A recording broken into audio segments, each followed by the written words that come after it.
What's up, guys? Welcome back to the channel. Welcome back to another video. If you're stopping by the channel for the first time, please consider subscribing to my channel. And while you're at it, smash that like button for me. I really would appreciate it. Also, hit that post notification bell so that you're notified every time I upload a new video. Be careful down in the comment section of the videos. A lot of spam, a lot of scammers. I will never ask you to contact me by WhatsApp or Telegram. I also do not invest money for my subscribers, so please be careful.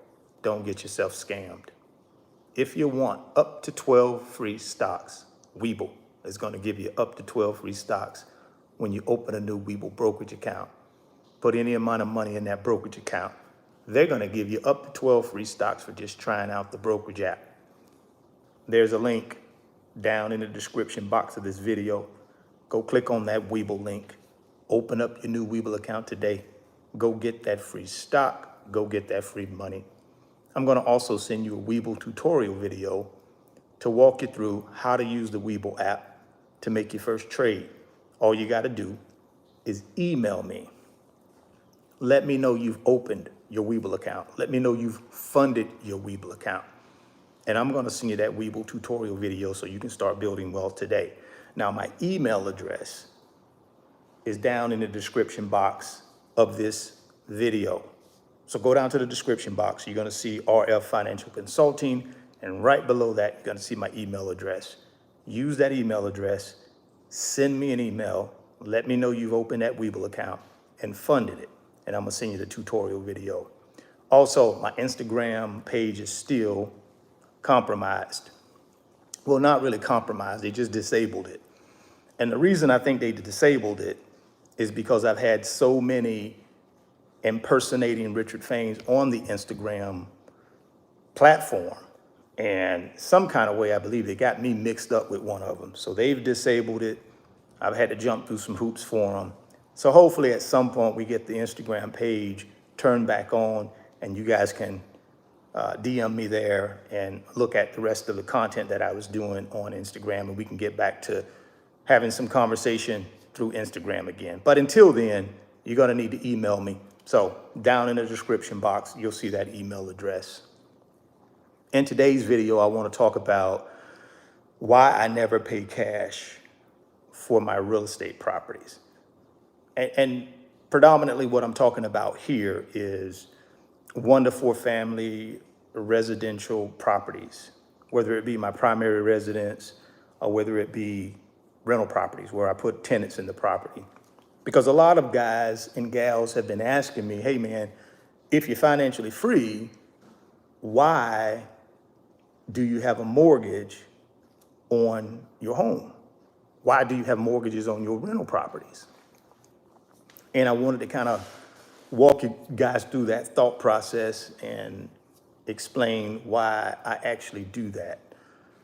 Well, early on, when I started buying real estate, I don't know, when I was 26 years old, I didn't pay cash for them because I didn't have any money to pay cash. I had a little bit of money I had saved up, and my first property I bought was with a 3% down payment, and I borrowed basically 96% from the bank through FHA first-time home buyers. But I also read a book prior to buying that first property called Rich Dad, Poor Dad. And the concept in Rich Dad, Poor Dad was leverage, right? Use your good credit and leverage that and be able to put a small amount of money down and then go borrow a lot of money from the bank or some lender. And then you control that property with just a small amount of money down. If I can put a small amount of money down and own the property, rent it out, live in it, do whatever I want to do, as opposed to me paying 100% and owning the property, what was the smarter way to do that? And in my opinion, I agreed with Robert Kiyosaki that the smart way to do it was to leverage. Take a small amount of money and you control a whole property. Give you an example. In that first house that I bought, it was a $68,000 house, but I only put like $3 grand down. So I put $3 grand down, but I controlled an asset that was valued at $68,000. So that 5-to-1 leverage, in that case, it was actually more than 5-to-1 leverage because I only put about 3% down. But in normal 5-to-1 leverage, which is what I use now, you put 20% down and then you go to the bank and you borrow 80. Again, though, you might be asking yourself, well, if you got so much money and you're rich and you're well off and you know, why would you just not go pay cash? You know, the second reason I don't pay cash is because of opportunity costs. All right. So if I'm in a person is looking to build wealth, make money, multiply money, if I'm buying a property, especially if it's not a property that actually produces income, let's just say I'm buying a home to live in, just for me, right? Even though that's an asset, it's still considered what I call a dead asset because it doesn't produce any income. So if I got a property that costs $250,000, even though I may have the $250,000 in my bank account, why would I take the full 250 and just pay for a house that I'm going to live in and it generate no income for me? It's a dead asset.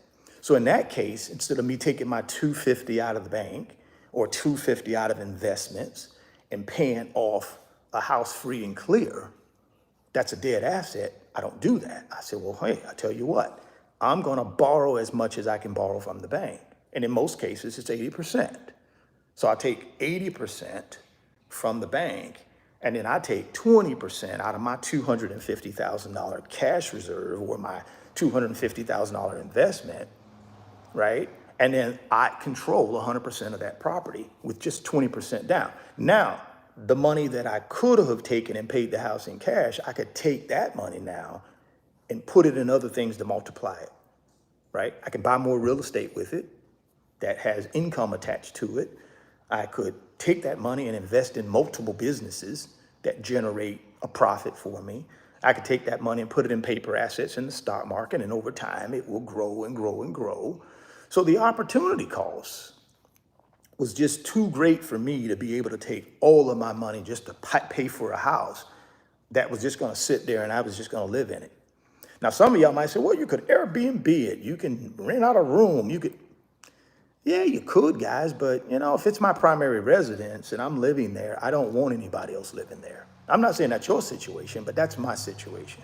So, and with rental properties, I'm just not into buying a rental property and have 5 different people living in it just because I can get a little bit more rent. No, what I'm trying to do is when I buy rental properties, I want to buy in great neighborhoods that have the opportunity for that property to increase in value over the years while I hold it, right?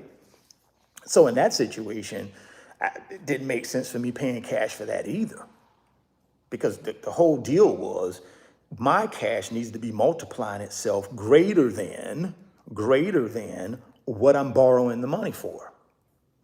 So early on when I was buying real estate, I was just simply leveraging my good credit, leveraging my consistent income from my W-2 wages.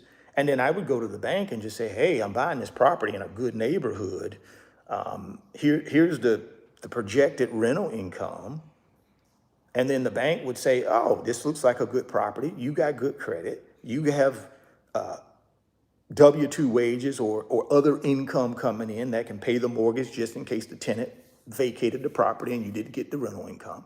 So in that situation, it made sense for me to just go out and borrow most of the money and then take a small portion of my money and put in the deal. But then what I could do is multiply that process. So if that $250,000 scenario I told you about, instead of me taking $250,000 and buying one property, I could take that $250,000 and maybe buy 3 or 4 properties, right? See, that's the opportunity cost that we lose if we pay cash. Now, I'm not saying there aren't instances where you need to pay cash.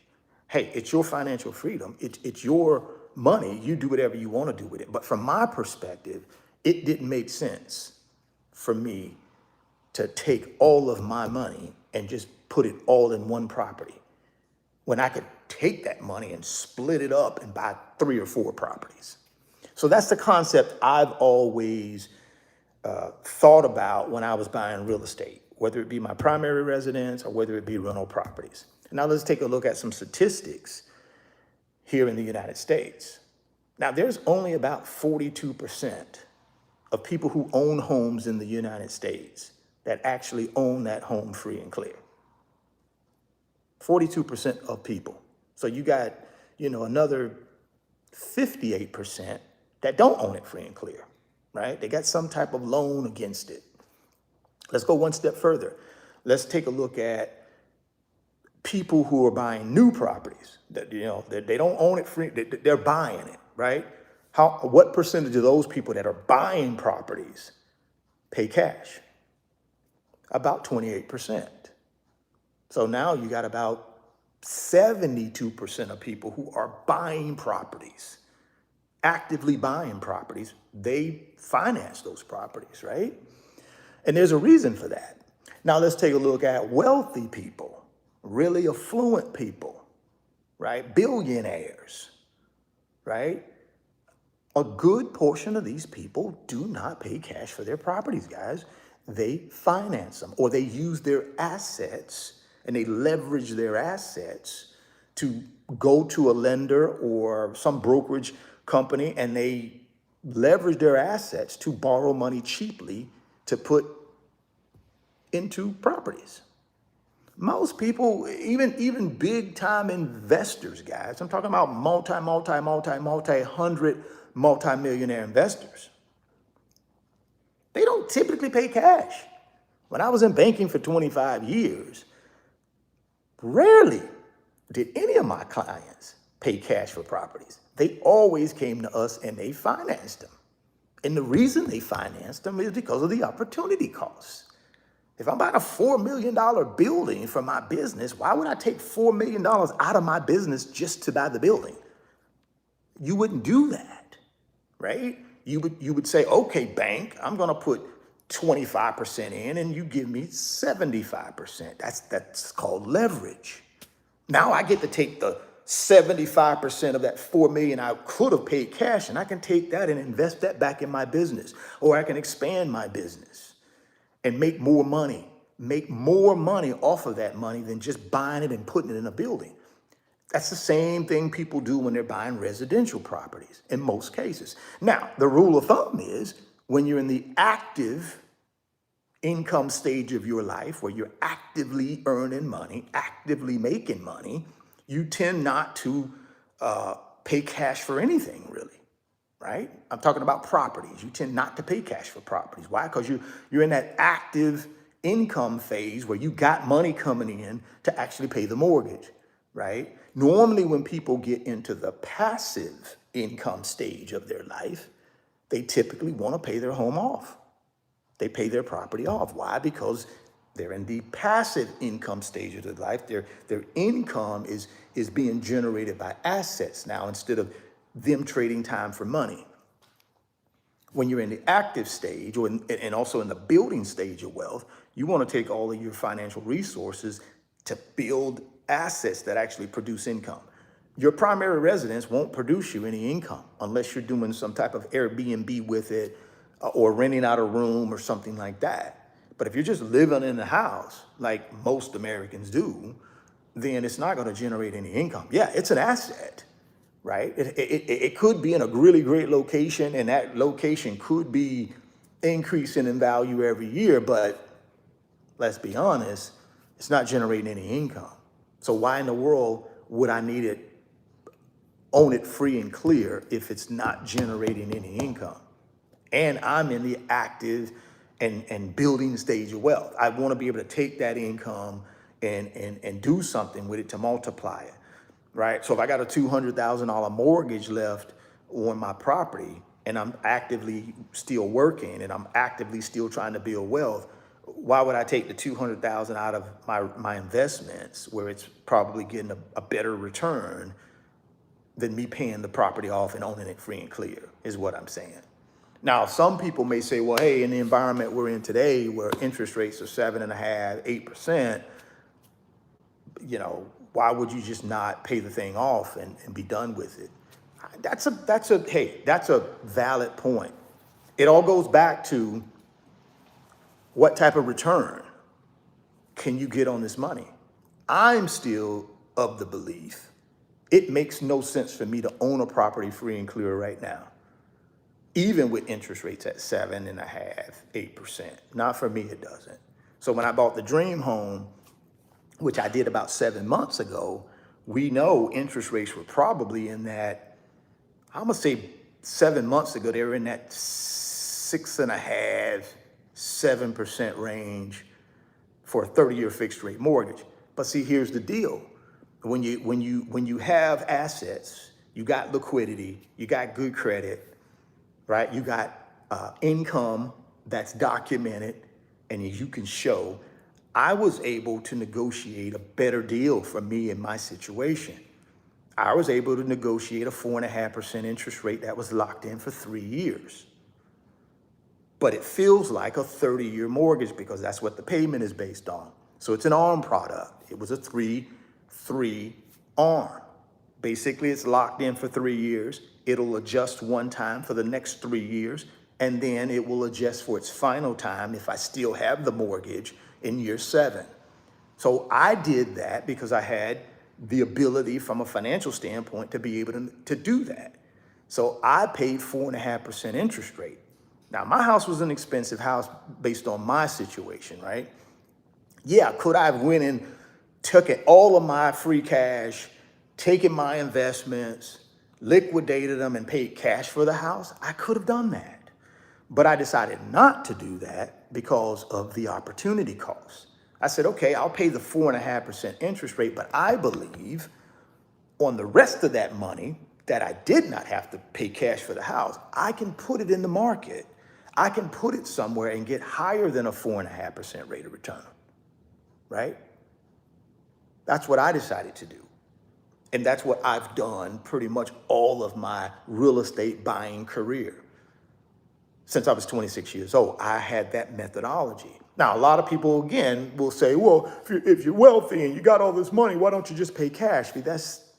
Everybody don't think that way, guys. I mean, if you want to take all of your money and pay your house off and own it free and clear, then do that. It's according to what your financial plan is. It's according to what you value. See, I don't value a house like a lot of other people.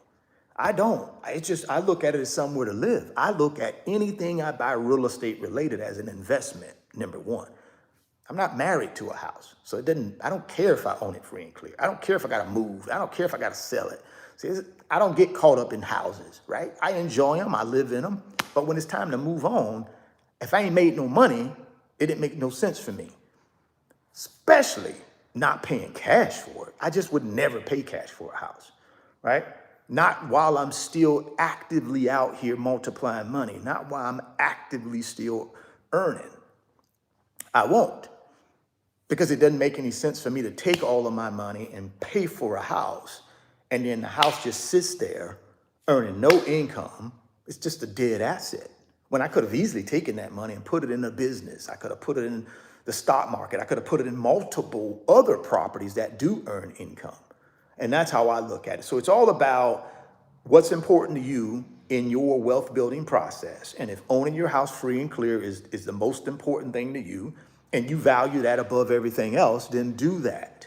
But no, that's not the norm. I've already went through the statistics with you. Only 42% of Americans actually own their house outright. So that means 58% of Americans don't.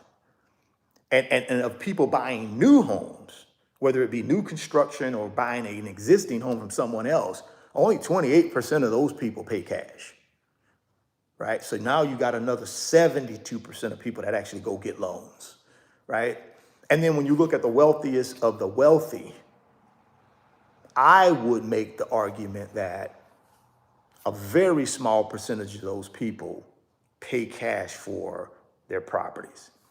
And the reason they don't have to pay cash is because they have so much assets. They can take those assets and leverage those assets so that they can go ahead and borrow money very cheaply.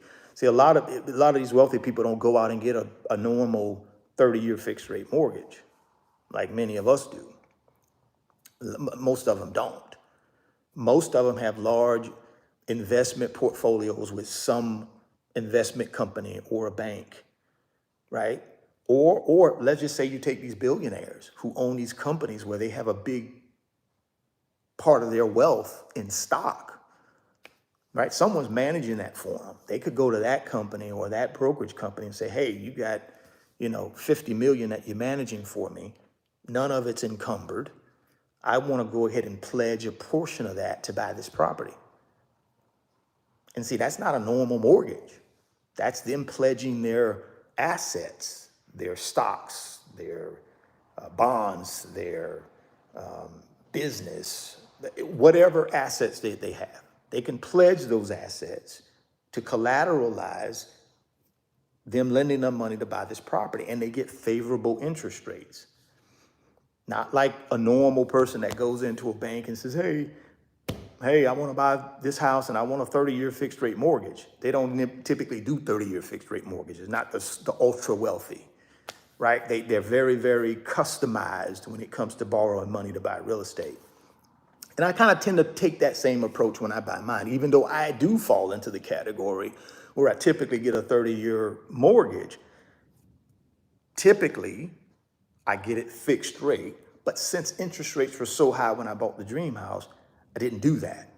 I did a variation of a 30-year mortgage that was more favorable to me, and I was able to customize it that way because I qualified to do that because of my net worth, liquidity, proof of income, good credit. I was able to do some of a semi-custom loan in order to get this house without me having to have a 7.5% fixed interest rate. Because let's be honest, statistically speaking, no one lives in their house for 30 years.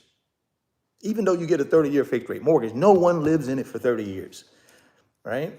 Most people, the average people live in these houses like 5 to 7 years, right? I'm not saying in all cases, but I'm saying on average across America, people live in these houses 5 to 7 years, man.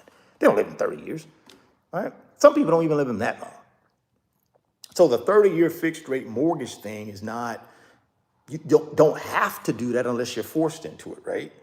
Person like me, I'm not forced into it because I have the wherewithal and the resources to be able to get a little bit of a semi-customized type mortgage package that worked for me on the house that I just bought. Now, on this current house that I'm filming in today, I did a normal standard 30-year fixed rate mortgage when I bought it 11 years ago. But I locked in at 3.65%. And again, didn't pay cash. I just put 20% down. Went to the bank, got the other 80%. So I put 20% in, which was 80 grand, and I controlled and lived in and owned and enjoyed a $400,000 house at the time with 80,000 of my money in. Now, what I did also was I bought on a location that I knew would go up in value, and that's what this house did. So for 11 years, it doubled in value.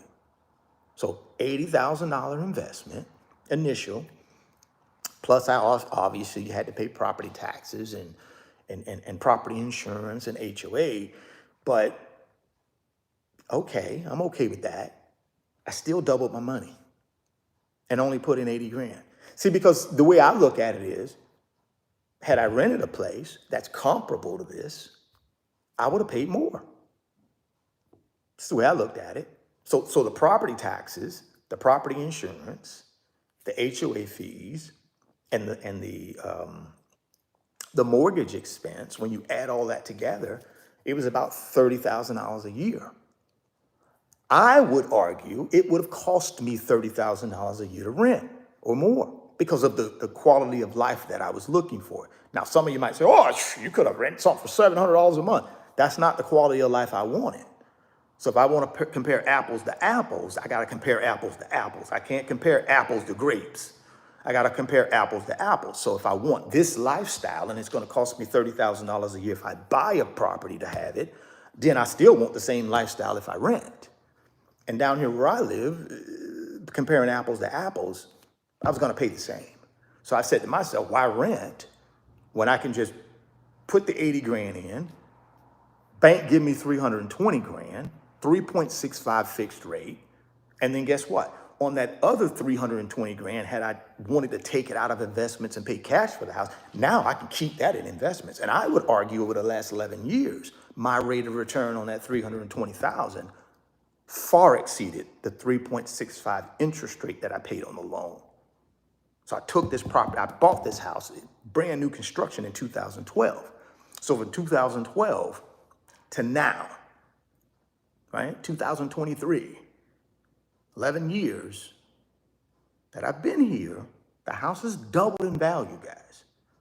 So for me, that was the opportunity cost. See, I made way more money. And then on the money, the 320, I made more than a 3.65% return. I made more like 15 to 18% return on that money that I left in investments instead of liquidating and paying cash for a house. Again, that's the way I look at it because I'm not married to a house. I don't care. I just live in it. I can move and go where I want. I just want to make money and get and increase my assets. Some of you guys, the most important thing to you is paying off your house, and that's okay. Nothing wrong with that. That's why the video is titled, Why I Never Pay Cash for My Real Estate Properties. It's not titled, Why You Should Never. No, it says, Why I Never Pay Cash. The reason I never pay cash is because of opportunity costs. Right? I much rather take my money and put it in something that's going to give me a bigger return than just owning the house free and clear. Now, rental properties, same situation for me. I look at it the same way. I can take cash, let's say the same 250,000 and buy one house, or I can take that 250,000 and split it up and get like 3 houses. Right?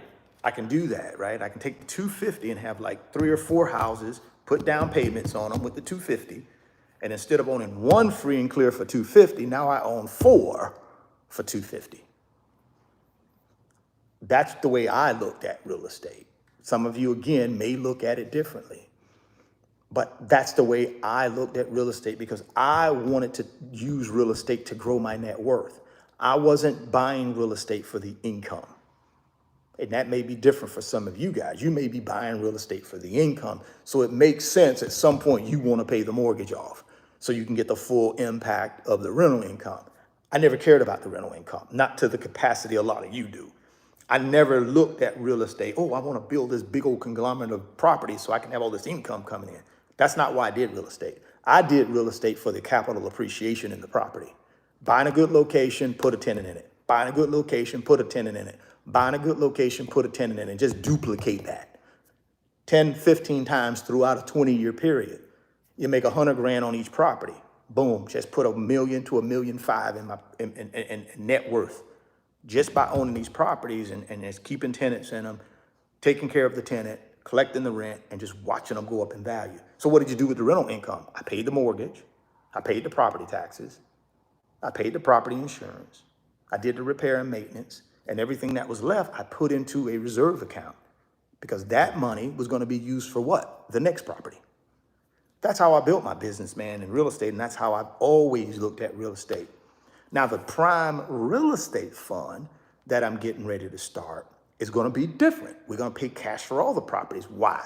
Why would that be different? Well, because that's investors' money. That's not my money alone, right? I don't want to have other people's money leveraged to the hilt.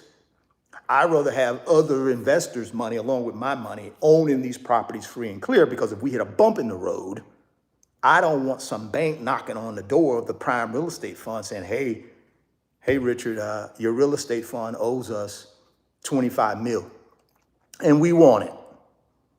I don't want that. Not with other investors. I'd rather just have the investor money go out and buy free and clear because it ain't just me. It's other people's lives are involved in this. So I can't make that. I'd rather own the property free and clear. If we hit a bump in the road and we own it free and clear, we ain't got to worry about no bank knocking on our door asking for a loan payment. We own the property free and clear.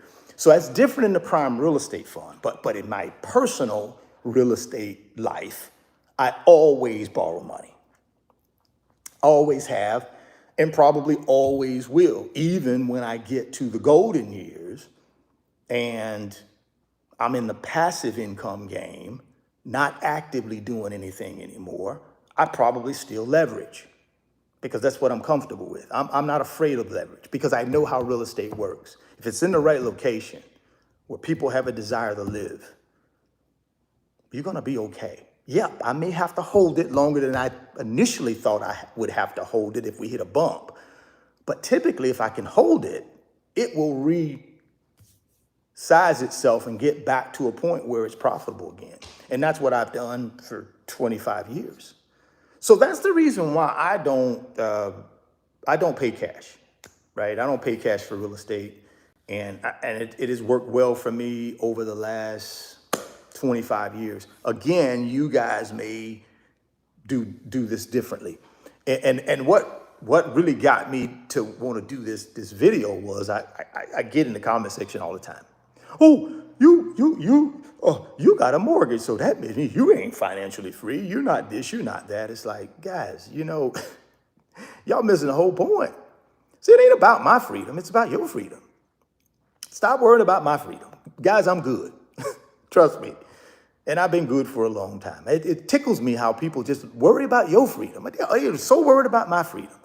But yet and still, they don't take 5 minutes out and concentrate on their own freedom. They just so worried about my freedom. Oh, you ain't free. Oh, you ain't this. Guys, I'm good, man. I'm good. I'm making YouTube videos, man. Come on, man. Ain't no stress in my life. Not no financial stress. I've done well for myself. And I've done well for myself for a lot of years. I know how to make money. I know how to keep it, and I know how to multiply it. I choose not to pay cash. Oh, you bought your dream home and you had to go get a loan. Guys, I chose to go get a loan. That was the best thing for me. You notice I didn't, oh, hey guys, should I get a loan? Should I pay cash? No, I go do what I got to do, man. I'm okay with that because I'm used to doing what I did to buy the dream home. I'm not worried about, oh, what happens in 3 years if rates are still high and your loan interest rate gets ready to adjust? What will you do? I got a decision to make. I can go to my investments and to my cash reserves and take the money out and pay cash for the property, or I can let it ride. It's up to me. Or I can sell the property. The good news for me is if I've done the right things financially over the years to put me in a position where I can just write a check if I needed to write a check. But why write the check? I'm just living in the house. I'm not finna rent it out to no Airbnb. I'm not gonna have 3 of my rooms with strangers living in it. I'm not doing that. I'm not saying you can't do that. I'm just telling you that's not my cup of tea. So for me to pay $1.350 million for the dream home and then just sit in it by myself and have occasional family over, but it not generate any income, and that's 1.350 out the market, why would I do that? I just wouldn't do it. But if you want to own yours outright, go own it outright. I ain't gonna lose no sleep. I tell people all the time, whatever your situation is financially, whatever you're comfortable with, that's what you rock with.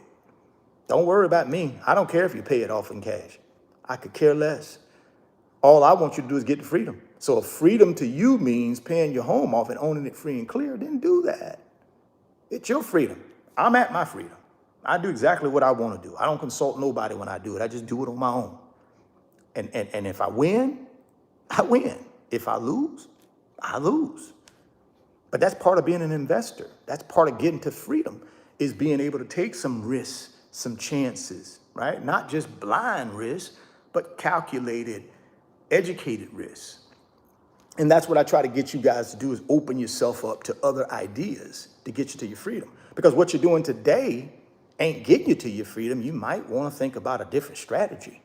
Now, I'm not saying never paying cash for your real estate should be your strategy, but it might be. I don't know. I know a ton of people right now that email me and all the time and say, hey man, I got $200,000, $300,000, $400,000 worth of equity in my house, but I don't even have an emergency fund. I got $200,000, $300,000, $400,000 equity in my house, but I don't even really have any retirement savings. Again, guys, I keep telling you, these houses are great, but listen, unless they're generating income for you and can take care of you, I don't see the point of owning it free and clear. That's just my personal opinion. You do whatever you feel like you want to do, but I get it all the time. So you guys may not get those questions, but I get them. In the space that I'm in here on YouTube, I get the questions all the time. Richard, let me give you a quick one. I had a young lady email me, and she may have DM'd me when my Instagram account was working. But however, she emailed me, DM'd me, and she said, hey, I got $1 million worth of equity in my home, a milski. And I'm trying to figure out how do I get to wealth? How do I take that and leverage it into wealth? She had $1 million worth she was real estate rich, but cash and investment, I'm talking about paper assets, other investments outside of the real estate, poor. Millionaire on paper, because it was all locked into her primary residence, which she was just living in. Kids were grown, and they were not grown, but they were getting ready to go to college. So she was going to kind of be an empty nester. And she was saying to herself, you know, why the iron's hot, should I liquidate this thing and get this milski and multiply it elsewhere? Right? That was her question to me. And I said, you know, it depends on what your financial goals are. It depends on what the rest of your financial picture looks like. And then ultimately, you got to say to yourself, what's more important to me? Owning the property outright and having a roof over my head, or tapping in, selling this thing. It was a good ride, but selling this thing, may have to you're going to take a little capital gain hit, but that's okay. For me, it's okay. I know some of y'all, I would never pay capital gain. That ain't the world I live in. I live in the real world where people pay taxes, right? Right? I live in the real world. Not this billionaire world where nobody pays. No, only billionaires don't pay taxes. People like you and me, we're going to pay some taxes somewhere along the way. Or we're going to jail, right? You can defraud the government and not pay your taxes and go to jail, or you just pay your fair share and move on, man. See, that's the way I am. There ain't no amount of money that I'm willing to skirt my responsibility to pay my fair share of taxes and go to jail. I ain't go to jail.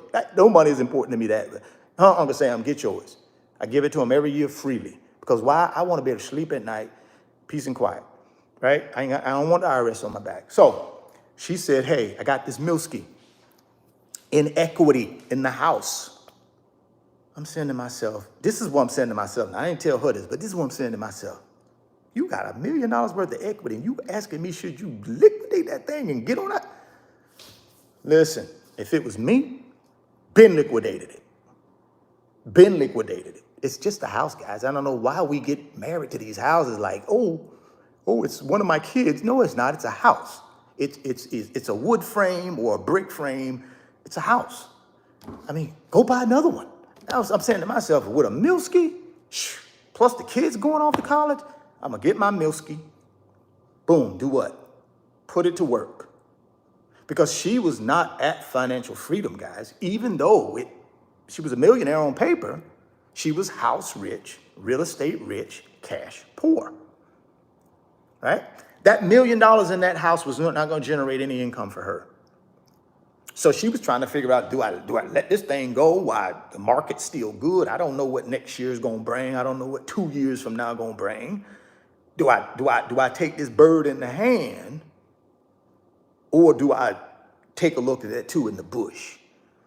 Personally, I take the bird in the hand, right? Because a lot of people ask me about this house. Oh, why don't you just rent it out? Why would I want to do that? I'm gonna sell it, get me $400,000 to $500,000 in cash, and then I'm gonna take that $400,000 to $500,000 and I'm gonna roll it into something else to make more. I don't need no tenant for that. No, I don't.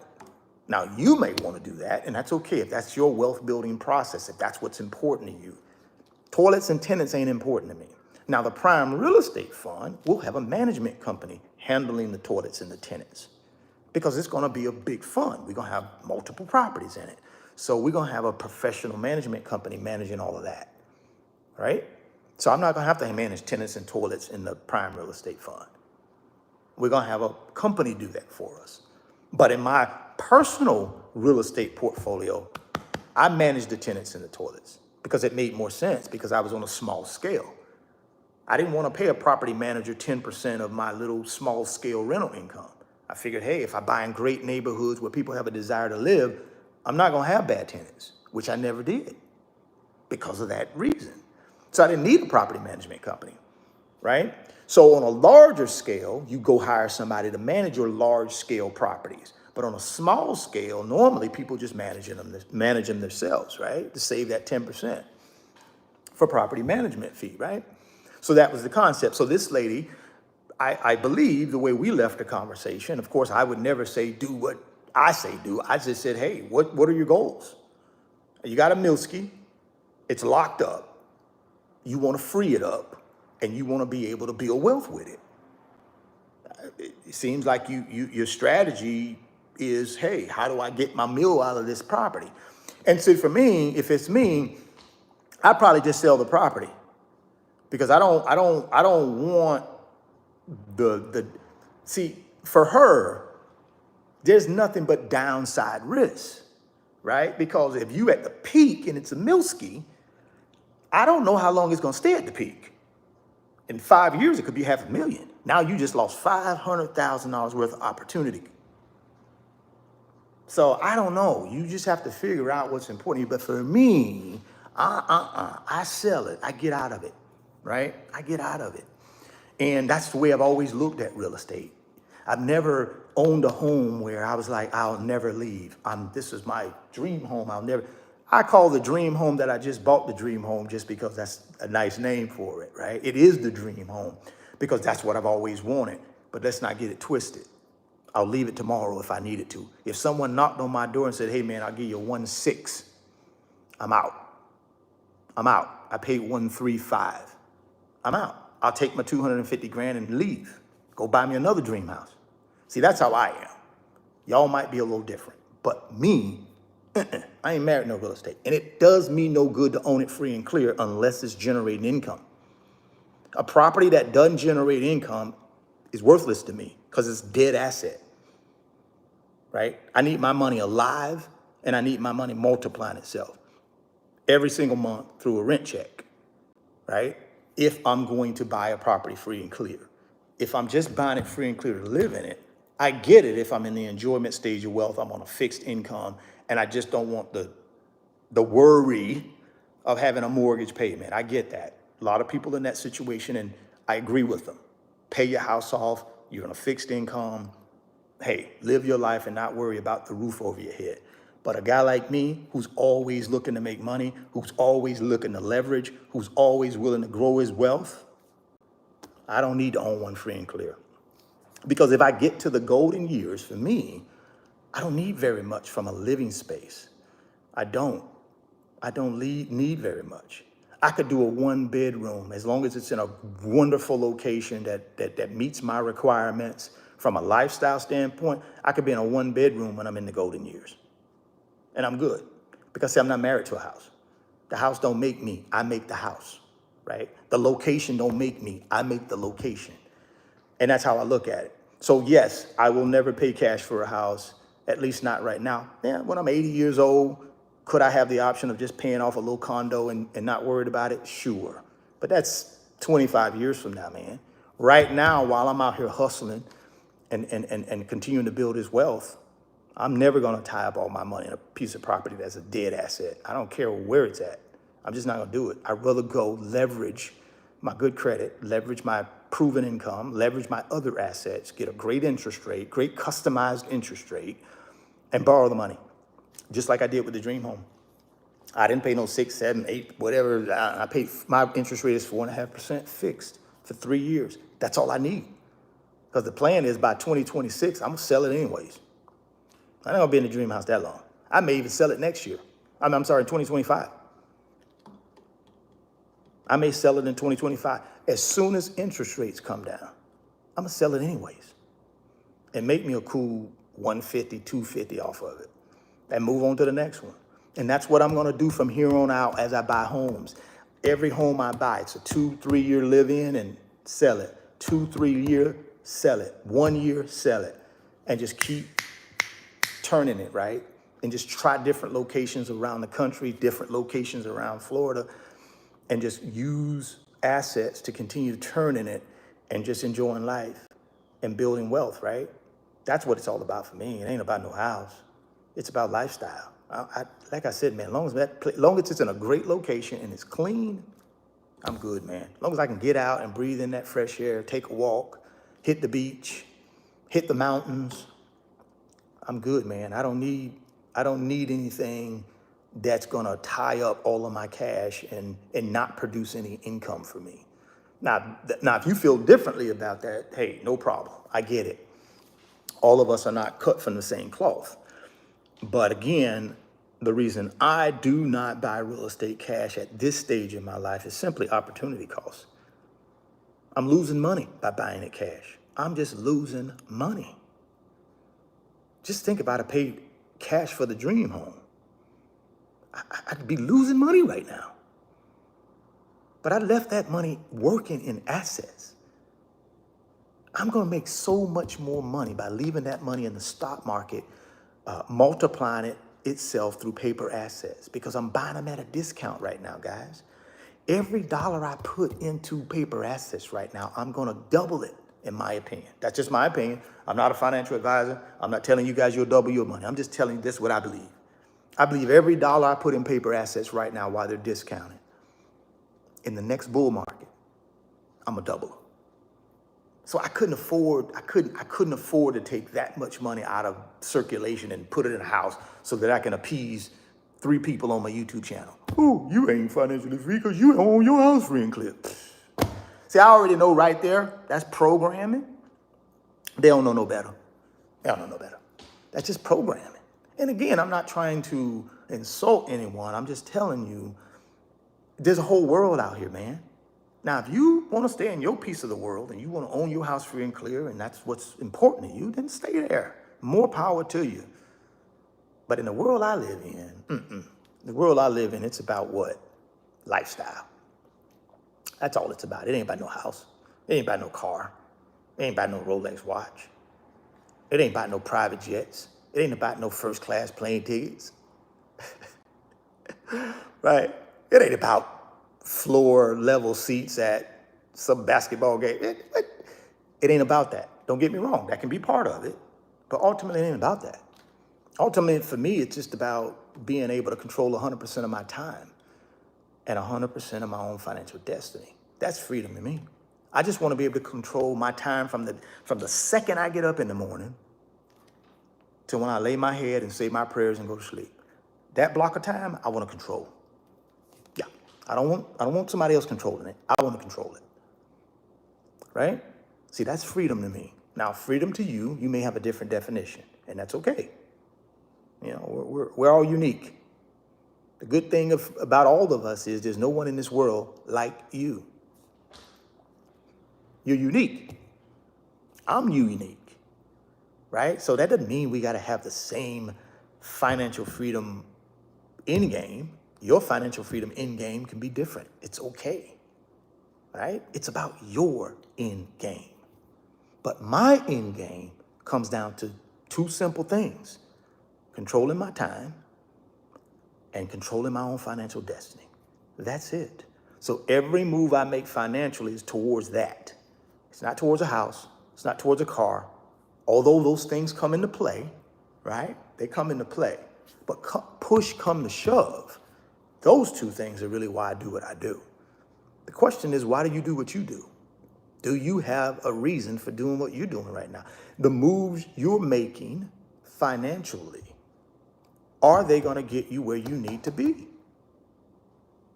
If the answer is yes, kudos. Keep pushing forward. Keep doing your thing. If it's no, you better find your plan. You better get to some type of plan and be consistent and get on top of it. Because I can tell you right now, time is running out for a lot of us. Every night we go to bed and the next morning we wake up, can't get that prior day back. Can you believe 2023 is basically gone? We got less than 45 days left, and it's in the rearview mirror, man. What have you been doing all of 2023? What have you been doing? Have you sat down with yourself and really did a checkup from the neck up? What have you been doing? Have you been a consumer for 11 months? 11 and a half months? Have you been a consumer for 11 months? Or have you been a producer? Have you multiplied any wealth in these last 11 months?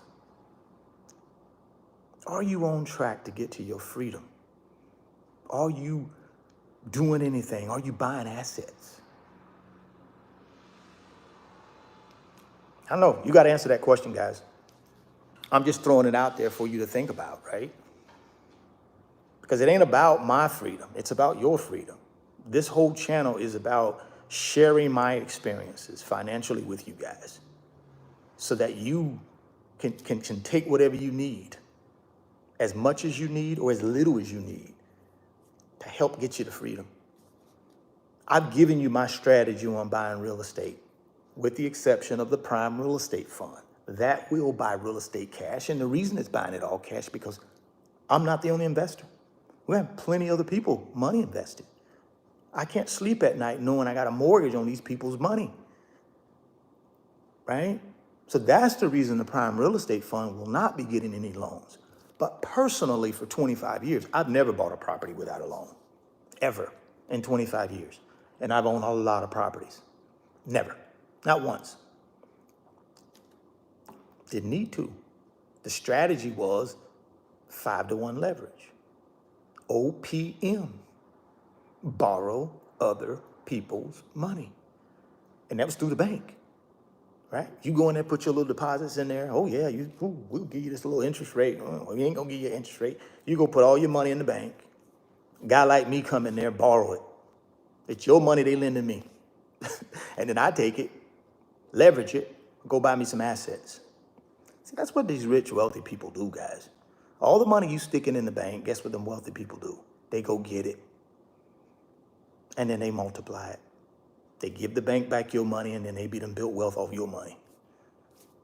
That's how the banking system works. I hate to break the bad news to you. Oh, not my bank. Oh yeah, your bank does. They do the same thing. That's how they make money. They take your deposits, they lend them to guys like me. Guys like me will multiply it, pay them back, and we keep moving. Or they take it and do what with it? Overnight sweep it, and they're making money overnight. It's called an overnight sweep. So they do that every single night. And they may make, I don't know, let's say they make a quarter, right? Let's say they make a quarter. Or let's say they make 5 cents on every $10,000 they sweep. You gotta think about it, guys. They're sweeping billions of dollars. Think about it. They're making 5 cents off of every $10,000 that they sweep overnight, and then they sweep it back in the account the next morning. Let's say they're making 5 cents and they sweep 3 or 4 billion. It's a lot of money. Multiply that by what? Every working day. Let's say you got 220 working days. Do the math. So banks make money that way. They also make money off what? Non-interest fees, right? They make interest income, sweep, loans, and then they make non-interest income, overdraft fees, check cashing fees, right? ATM fees. So they use you. Why not use them? That's the way I looked at it. So I used them in order to borrow money to buy real estate, to multiply wealth. And I've done that for 25 years, and I plan on continue doing it. So guys, you gotta be able to tap into all the financial tools that are at your disposal to build wealth. I mean, you don't have to if you don't want to, but I would recommend you consider some of them. Don't just isolate yourself into one little thing. Broaden your horizons. It's a lot of ways. I got a comment yesterday on the video that I did yesterday. I was looking at some of the comments, and one of the guys in there said, "Hey, Richard, I don't agree with you on this credit card arbitrage thing. I don't agree with you on that. But I do appreciate some of the other ways you build wealth. And guys, fair statement. Fair. I didn't look at it in him slighting me any kind of way or hating on me. I think he just said, hey man, I can take some of it I can't take. And I get that. And that's really all I'm trying to do is introduce different financial tools to you, and you pick and choose which ones make sense for you. Credit card arbitrage didn't make sense for him. Even though I've used credit card arbitrage for 25 years, it didn't make sense for him, and that's okay. And some of you might say, well, borrowing money to buy real estate don't make sense to me because I'm just not comfortable doing that. Then don't do it. Pay cash, because you need to be comfortable to a certain extent. Now, I would also make the point that you got to get yourself a little uncomfortable in order to, get to where you want to get to financially. You're going to have to make yourself a little uncomfortable, but not to the point where you losing sleep, right? So only do things that you can take with you to bed and go to sleep at night and not worry about them. Outside of that, don't do it, because it ain't worth it, right? It's not worth losing your health over money, right? Because it's nothing but a tool. And we use that tool to do what? Build wealth so that we can get to a passive income standpoint and be able to just control our time and control our financial destiny. Drop me some comments, man, down in that comment box, and let me know what y'all think about never paying cash for real estate properties. What do you think about that? Is that something you would adopt? Or is that something you just said, no, flat out, man, I got to own mine free and clear. That's the only way I roll. Be interesting to know what you guys think about that.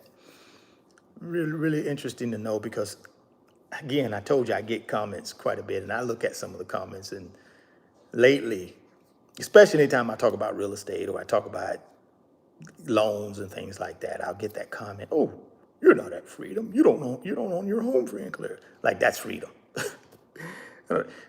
Again, I know I chuckle a little bit, but that may be freedom to someone else. But to me, it's not. Right? To me, it's not. I told you what freedom is to me. More time, more choices, right? More time, more choices, and controlling my financial destiny. That's what it's all about for me. So I'm gonna get ready to get out of here, guys. I want y'all, if you are interested in the Webull offer, link down in the description box, right? Go click on that Webull link, open up that new Webull account today. Go get that free stock, go get that free money. And don't forget, if you want the free tutorial video, you just gotta email me. And that email address is down in the description box of the video as well. So go down to the description box, get the email address. You can contact me there for any other reason. Plus, you can contact me there for the Webull tutorial video. It'll walk you through how to do the basic steps to buy and sell ETFs and individual stocks. So if you're interested in that, email me. Hit the thumbs up for me before you guys tap out of here. Hit thumbs up. I really would appreciate that. That goes a long ways. Obviously, hitting that thumbs up is a big key to doing what I need to do on this YouTube channel. We want to get the content out to more people, and we do that through the like button. We do it through the like button. So hit the like button for me, guys, before you tap out. Also, share the video with someone in your network.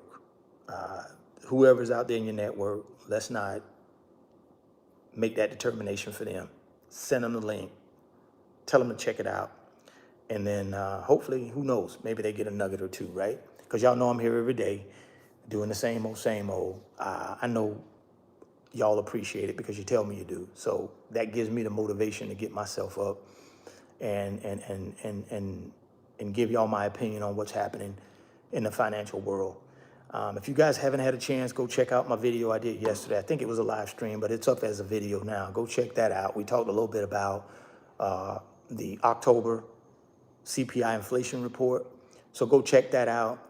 I gave you my thoughts on kind of what's going on with inflation, with the Fed and interest rates and things like that. So if you're interested in that kind of stuff, go check that out. I think you should be interested in it because as an investor, you want to kind of know what the direction of of rates are going. You want to know what direction of inflation is going.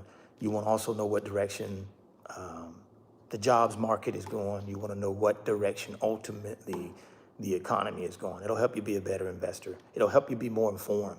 So go check that out. And again, hit the thumbs up, hit the thumbs up, hit the thumbs up. I really would appreciate it. And if like I said, if you want the Webull offer, link down in the description box. Go tap on that link, open up the account, put any amount of money in it, and they're gonna give you up to 12 free stocks for just trying out the brokerage app. So go check that out. Thoughts become things. You can see it in your mind. You can hold it in your hands. You guys keep chasing your greatness. Never stop believing in yourself. I'm gonna catch you on the next one. Peace.